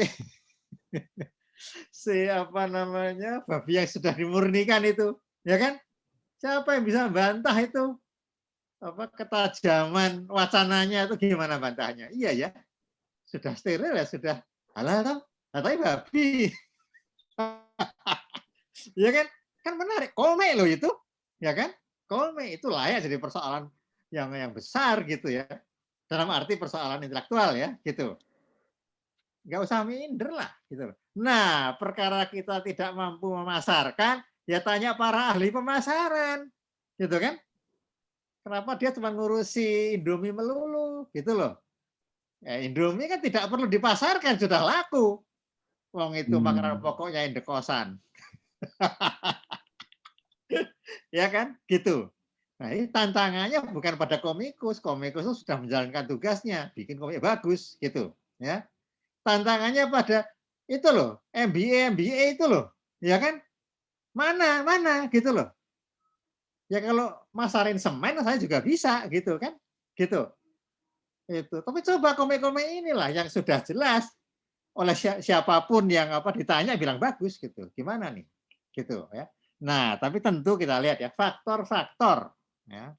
Faktor-faktor yang membuat komik laris itu bukan sekedar urusan dagang. Ada faktor kebudayaan. Buktinya komik Islami. Gitu. Ketika orang ngomong komik Indonesia terdesak, komik Islam itu ada di mana-mana. Tapi kenapa orang komik sendiri tidak pernah mengakuinya komik Islami ini? Ya, mau dibilang naif, mau dibilang dakwah, bilang apa ya sudahlah, pokoknya komiknya ada di mana-mana, gitu ya. Dan kemudian juga tidak mau mengakui bahwa yang namanya manga terjemahan itu berbahasa Indonesia sudah dibalik, ya kan? Bacanya kayak orang Indonesia, nggak kayak orang Jepang. Itu dikirim kembali ke Jepang, dia juga nggak tahu ini komik apa, ya kan? Gitu loh. Itu sudah komik Indonesia. Kita ngomong adaptasi dan ya artinya komik-komik itu sudah milik Indonesia, gitu loh. Bukan hanya teks terjemahin loh, gambarnya dibalik-balik loh, ya kan? Gitu. Ya, bagian memang bukan komik asli, adaptasi, tapi komik Indonesia meledaknya kayak gitu. Nah, bersyukurlah ada satu generasi itu nongkrong baca Kung Fu Boy, baca apa semua itu gitu, ya kan? Anak-anak ini yang akan bisa menghargai komik kalian, gitu loh. Kenapa? Mereka ngerti asiknya baca komik. Nah, gitu ya.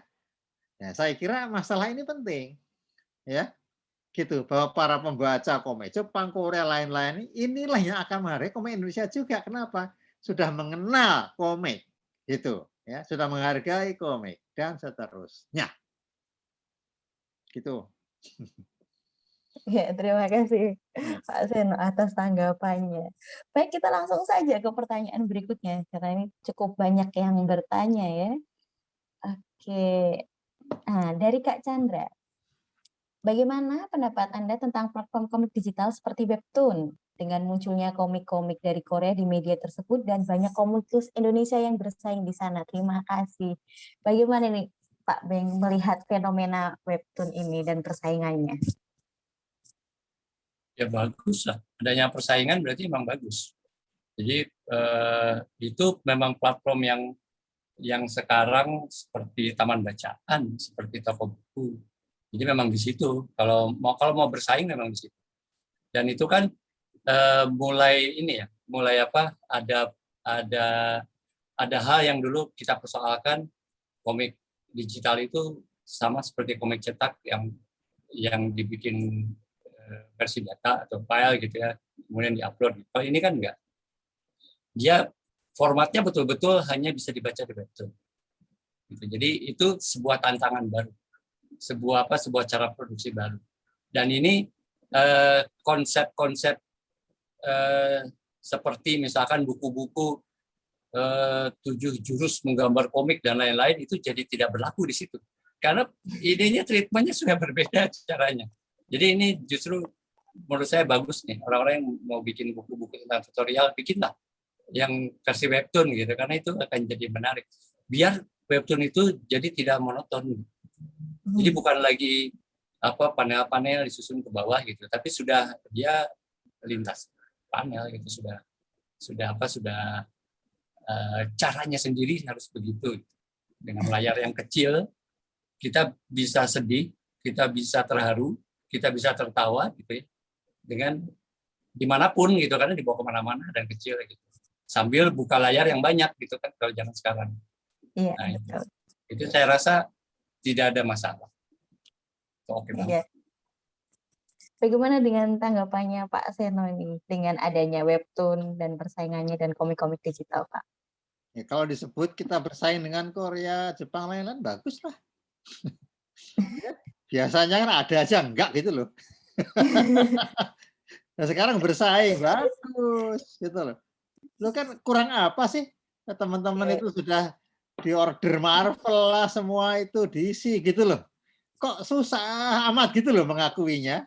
Mengakui kita sendiri hebat itu susah banget sih gitu loh. Ya kan? Jangan dibawa-bawa itu produk kolonialisme ya. Minder hey kompleks itu udah jangan dipelihara lah gitu. Pede gitu loh ya. Kita itu pakai 1 jurus komik aja bisa ngalahin mereka kok gitu loh. Apalagi lo 7, apalagi 4 kalau 14 gitu, ya kan? Gitu. Kita sama-sama berangkat kan, terutama dalam digital ya. Kan berangkatnya sama. Kita bayi, dia bayi gitu loh, ya kan? Makanya beda.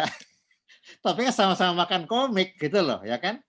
Sama-sama makan kebudayaan yang sama gitu, ya. Ya kecil. Baik generasi muda itu kecil itu, ya. Tenang aja lah. Ya, lagi pula sudah beda pembagian geografisnya itu udah beda gitu loh. Menang kalah itu ukurannya sudah bukan banyak sedikit lagi gitu ya. Kita berada di dunia baru gitu ya.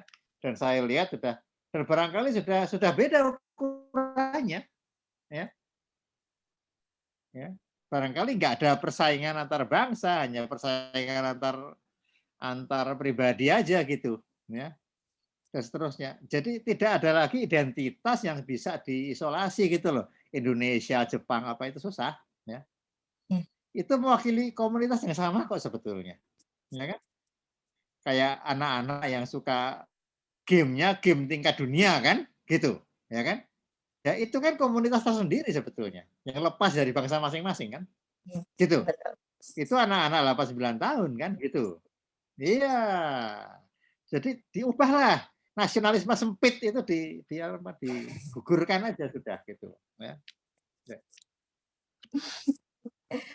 Baik Pak Seno, terima kasih atas tanggapannya ya. Oke, kita lanjut ke pertanyaan berikutnya. Ke Kak Kurnia, bagaimana idealnya hubungan antara komik dan kajian atau kritik komik terkait dengan adaptasi di dunia yang berubah semakin cepat sekarang ini? Bagaimana Pak Seno menanggapi pertanyaan ini? Ya gini, tadi setiap komunitas melahirkan senimannya sendiri, saya bilang kan gitu. Melahirkan ustadznya sendiri. Ya melahirkan kritikusnya sendiri juga. Gitu, ya. Jadi jangan saya suruh ngeritik komik digital gitu kan. Gitu udah nggak kena gitu. Saya bisa nulis kritik kajian tapi pasti dengan dasar yang sama sekali tidak saya kenal kan, itu kasihan gitu, ya kan. Nah, justru harus antar pribadi dalam komunitas inilah yang saling mengkritik, saling mengkaji dan seterusnya, menumbuhkan kritikusnya sendiri.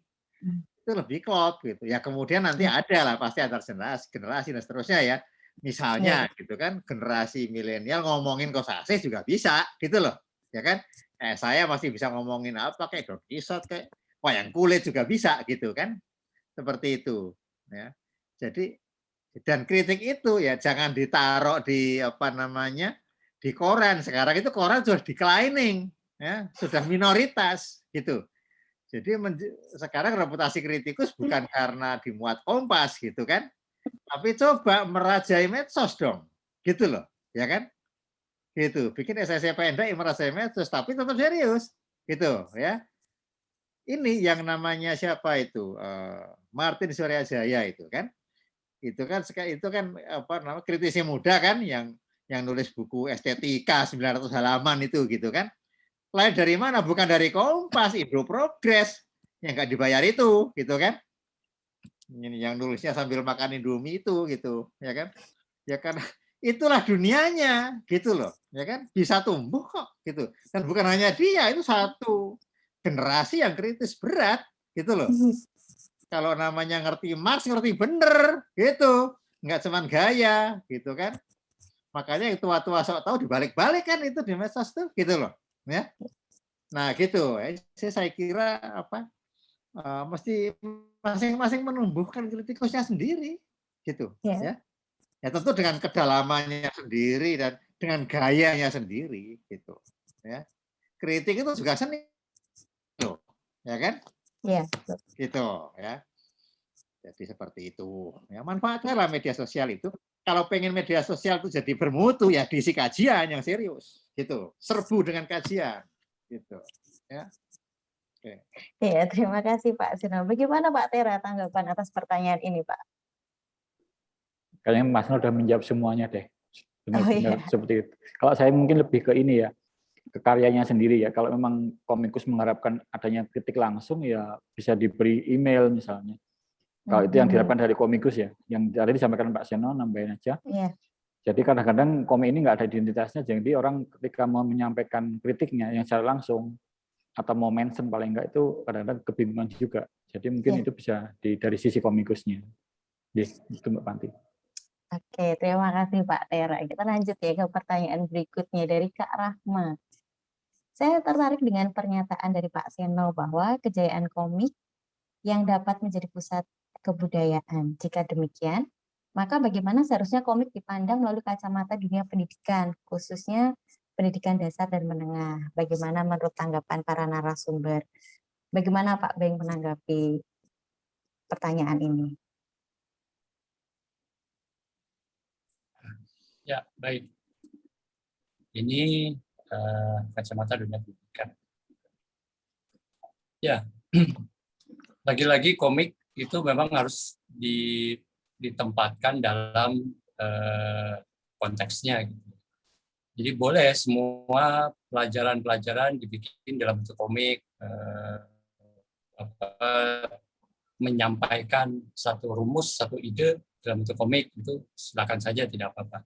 Tapi memang yang perlu kita berikan wawasannya sekaligus adalah juga estetikanya sekalian. Gitu. Jadi kita itu tidak lagi berpikir bahwa ini anak-anak itu kalau baca komik gambarnya itu harus seperti orang dewasa memandang anak-anak. Jadi tidak ikut ke dunia anak-anaknya. Jadi misalnya kalau kita lihat komik-komik sains gitu dari Korea gitu ya, itu ketika membicarakan satu rumus itu fisika, dia masuk ke dunia yang dibangun di dalam komiknya itu. Jadi tidak menyampaikan seperti ceramah atau seperti pidato. Jadi dia masuk ke dalam dunia fantasi di situ, dan rumus yang dibicarakan itu rumus yang benar. Yang dibicarakan itu konsep-konsep yang benar gitu. Tentang hukum alam, maksudnya tentang misalkan bagaimana gunung api bekerja, gitu, bagaimana tarantula mencari makan, gitu. Itu diceritakan dengan dunia yang bisa dimasuki oleh anak-anak dengan bahagia, dengan menyenangkan, gitu. Tapi kalau isinya seperti orang lagi pidato, lagi ceramah, itu yang tetap membosankan. Gitu. Jadi kalau komik mau masuk ke dunia pendidikan dasar dan menengah, masuklah ke dunia di mana pembacanya itu tumbuh. Itu saya rasa ke depan nanti mereka akan luas wawasannya gitu. Jadi tidak terkungkung oleh kalimat-kalimat yang baku. Dia bisa berimajinasinya bagus, dan ini kan imajinasi ini bukan hanya dimiliki oleh seniman, tapi bankir pun dia harus punya imajinasi yang luas gitu. Politisi apalagi gitu. Jadi harus semua orang terbiasa dengan wawasan yang bebas gitu. Yang luas. Begitu dari saya. Terima kasih. Ya, terima kasih Pak Beng. Bagaimana dengan Pak Seno menanggapi pertanyaan ini? Ya, gini, saya ingat ya perbincangan dengan Mas Arswendo Atmawiloto gitu ya. Jadi dia bilang gitu, sebetulnya bahasa hari ini itu gitu kan ya, bahasa komputer, ya kan, bahasa dunia digital, semua itu sebetulnya mengambil gagasan komik gitu kan. Apa itu? Gambar dengan teks singkat, ya, kode, gambar, icon, semua itu gitu. Jadi sebetulnya sudah jadi pusat kebudayaan gitu, ya, sudah jadi pusat kebudayaan gitu. Cuma dalam pasca modernisme itu gagasan pusat kan tidak dianggap benar gitu, ya. Jadi mesti tersebar kemana-mana gitu. Tapi saya ngerti maksudnya di sini, apa yang saya maksud ya. Jadi sebetulnya meskipun pencapaian komik atau pencapaian kombinasi gambar dan tulisan ya juga sekuensial gitu, sudah seperti sekarang hari ini gitu ya. Tetapi pandangan sosial budaya itu masih merendahkan ya, yang klasik ya. Misalnya kongres kebudayaan gitu, nggak termasuk komik ya, tidak termasuk komikus gitu ya. Komik itu nasibnya sama dengan sandiwara radio gitu loh.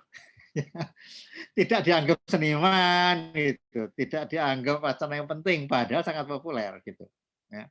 Nah, jadi saya kira begini, seberapa jauh jika memang niat gitu ya, saya punya ide ya, bagaimana komik itu mestinya bisa menjadi pusat kebudayaan. Tapi sebetulnya saya pengen mendengar semua teman ini gitu ya, para komikus ini bisa nggak gitu kan. Artinya dengan sahnya komunikasi daring ini, mau bikin daring yang kelasnya kelas kongres kebudayaan, tapi kali ini budaya komik gitu ya. Komikus tua sampai baru lahir kemarin semua hadir gitu kan. Jadi mesti ada satu satu panitia gitu ya yang mengerti, yang mengenal seluruh dunia komik, yang bisa mengundang semua ya, komunitas, kelompok tadi itu yang se-Indonesia tadi itu perwakilannya ada semua gitu kan, menjadi sebuah kongres besar komik Indonesia. Nah, barangkali akan tertampung apa yang menjadi bayangan tentang sesuatu yang besar dari komik itu gitu. Ya. Itu. Siapa tahu ya kan, sebagai gerakan. Jadi harus ada gerakan komik Indonesia itu gitu. Itu nanti akan orang baru menoleh, belum jadi pusat gitu kan. Tapi itu langkah pertama gitu loh. Untuk menunjukkan gitu ya bahwa dalam kenyataannya orang itu sudah main emoji, main gambar, teks singkat, itu semua adalah dari komik yang mula-mula ya. Yang mulai mulai melakukan itu kan komikus gitu ya. Nah, ini saya kira memang nggak bisa singkat jawabannya ini gitu. Kalau saya sendiri itu membayangkan ya bikin proyek gitu, ya kan? Yang kira-kira memang sangat penting, tidak bisa ditolak dan pasti akan menarik. Nah, itu kan baru konsep ya, gitu loh. Apa yang menarik bagi semua orang kita bisa beda-beda gitu kan, dan bisa gagal kan? Buktinya itu si Kemendikbud itu semenjak zaman Bu Edi Setiawati itu sudah ada proyek komik, ya kan? Coba negara yang mengongkosi Ganus TH semua itu bikin komik, ya kan? Itu seri Glodok itu kan juga disponsori Kemendikbud, ya, yang memang pernah dimodifikasi ya gitu. Tapi kan nggak jadi apa-apa kan? Kenapa? Karena meskipun negara sudah ikut, belum menjadi satu gerakan yang real gitu loh, ya. Cuma diduitin aja. Tapi gimana gerakan real? Ya dari bawah, dari komunitas itu. Kayak politik lah, gitu loh. Ya. Giliran rakyat komik bicara gitu. Maunya apa? Gitu, ya kan? Ya saya sih punya ide, tapi kan imajinasi saya aja itu gitu. Ya kan? Tapi apa maunya nih gerakan bersama ini? Yang mengenal pembacanya, bahkan maunya pembaca apa gitu. Ya. Bisa nggak ini ada satu para aktivis komik ini, politikus komik ini gitu kan? Coba. Ya kan? Menyatu padukan ini Partai Komik Indonesia ini. Ya, jangan disingkat ya. Ya, gitu. Partai Komik Indonesia ini ayo gitu kan. Bangkit rame. Dan kalau komunitas komik itu isinya senang-senang, ya syukurlah kita semua nanti senang gitu loh. Ya kan? Gitu. Ya, coba aja dulu, ya. Kalau komunitas masing-masing itu sudah berhasil memberikan sesuatu gitu. Kenapa tidak seluruh komunitas ini kan memberikan sesuatu, ya kan? Yang jauh lebih berarti. Gitu. Saya kira banyak sekali orang yang idenya bagus-bagus belum keluar, belum tertampung karena belum termanage. Gitu loh, ya. Jadi mesti ada ini manajernya komik, apanya komik, konglomeratnya komik, semua ini mesti ada. Ya. Konglomerat itu banyak yang diam-diam dia beli seluruh komik antik itu kan meskipun harganya nggak kira-kira ya 1 juta, 2 juta, bayangin 5 juta pun ada satu komik 32 halaman jelek, kertasnya bau, 5 juta dibeli, gitu loh, ya kan? Lawang kolektor miskin aja beli, ya kan? Gitu. Apalagi dia beli, saya pernah ketemu itu, ya kan? Yang minta siapa gitu. Wah itu orang yang duitnya sisa-sisa dia beli mau 5 juta komiknya itu meskipun sudah nggak karuan baunya itu, gitu, ya, gitu. Nah jadi saya kira banyak kita belum saling mengenal gitu, ya perlu para organisator ini, ya, yang mempertemukan ide-ide kita ini gitu. Terima kasih. Ya, terima kasih Pak Sin atas tanggapannya dan jawabannya dan penyemangat untuk kita semua ya pada sore hari ini. Nah, tak terasa ternyata kita sudah 1,5 jam untuk ngobrolin komik ini dan mohon maaf kepada para peserta yang pertanyaannya belum bisa kami bacakan karena memang keterbatasan dari waktu. Jadi kalau boleh saya sedikit memberikan benang merahnya bahwa pembicaraan pada sore hari ini bahwa komik itu luas, mudah sekali beradaptasi. Apapun eranya, apapun medianya, komikus mampu berkarya. Dibuktikan dengan adanya dari komik analog hingga komik digital, komik selalu mewarnai dunia hiburan. Nah, mari kita para komikus berkarya dengan lebih berani, lalu juga berani bergerak, dan mampu hadir untuk menjadi penambah kekayaan budaya Indonesia itu sendiri. Ya, sekian dari seminar komik komik pada sore hari ini. Terima kasih kepada para narasumber, Pak Tera, Pak Seno, Pak Beng yang telah meluangkan waktu, telah berbagi banyak hal tentang komik kepada kami semua.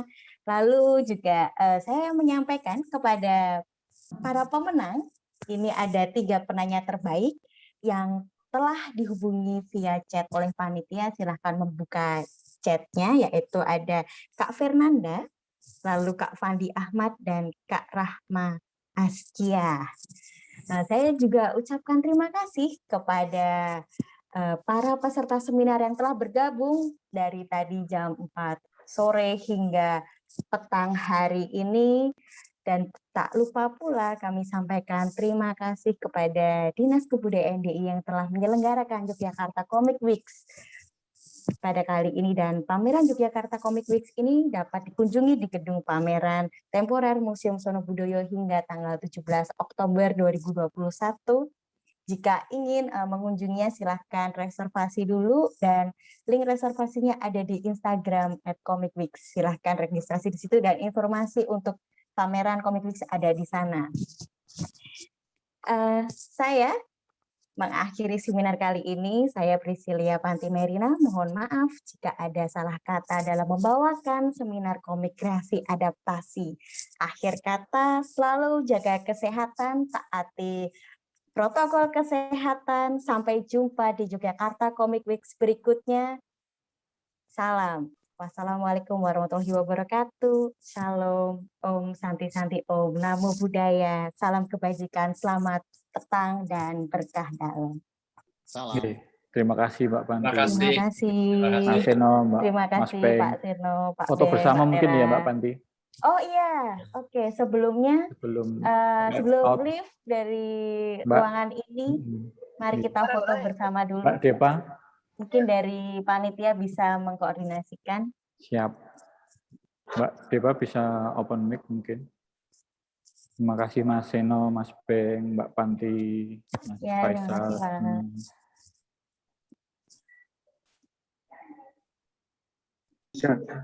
Pak. Ya, halo. Ini Geng Mulia Karya Mas Seno. Oh, gitu.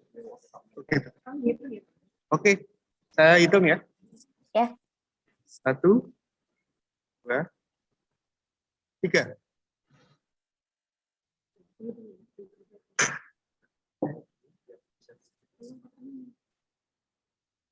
Ada berapa kali foto kita, Kak? Open cam, mohon open cam. Oh iya. Semuanya. Ya, silakan open Buka cam dulu dan topengmu. siapkan senyum terbaiknya.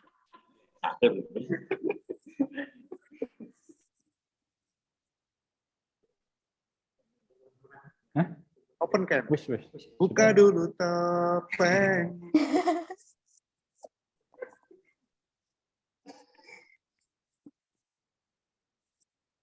Ya. Sudah. Jawabannya no, Mas. Oh, ada banyak. Sabar ya. Pokoknya tetap di depan kamera. Open cam. 1, 2, 3. Bergayalah. Seperti Anda sedang di depan cermin. Sudah. Sip. Ya, ganti gaya. Oke. Wes ya. Allah. Nggak bisa gaya aku.